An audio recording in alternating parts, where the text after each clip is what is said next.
Assalamualaikum warahmatullahi wabarakatuh. Di sini saya akan memberitahukan materi tentang planning and recruiting sumber daya manusia. Workforce Planning and Forecasting.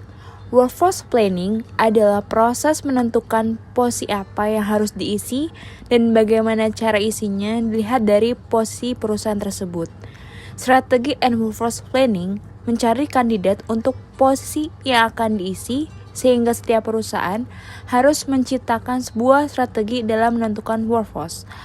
Personal planning juga membutuhkan sebuah prediksi atau estimasi, yaitu ada 3. Yang pertama itu ada forecasting personal need atau labor demand.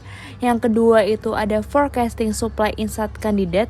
Yang ketiga itu ada forecasting supply outside candidate. Forecasting personal need atau labor demand biasanya disesuaikan dengan permintaan produk dan layanan serta memperhatikan produktivitas, keuntungan, pengambilan keputusan untuk menaikkan atau menurunkan produk dan layanan sehingga pada akhirnya dapat memutuskan seberapa banyak permintaan karyawan yang dibutuhkan dan ditempatkan pada posisi apa. Nah, di sini ada beberapa alat yang digunakan dalam menentukan personal need. Yang pertama itu ada trend analysis, mempelajari variasi karyawan yang bekerja dalam beberapa tahun ke belakang.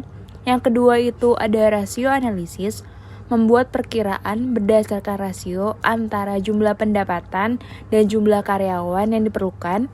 Yang ketiga itu ada the scatter plot, metode grafik yang digunakan untuk mengidentifikasi hubungan antara dua variabel. Yang keempat itu ada Markov analysis, di mana setiap karyawan akan berpindah posisi sesuai dengan kemampuan mereka. Recruitment. Mengapa rekrutmen itu sangat penting? Di sini alasan kenapa dalam proses rekrutmen penting itu karena untuk menemukan kandidat yang pas untuk mengisi posisi yang dibutuhkan adalah proses yang cukup sulit.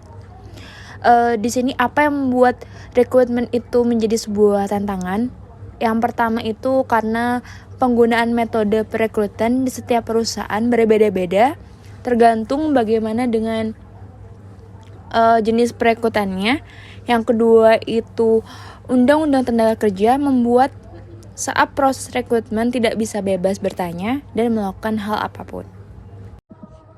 Sekian dari saya materi tentang planning and recruiting sumber daya manusia. Terima kasih.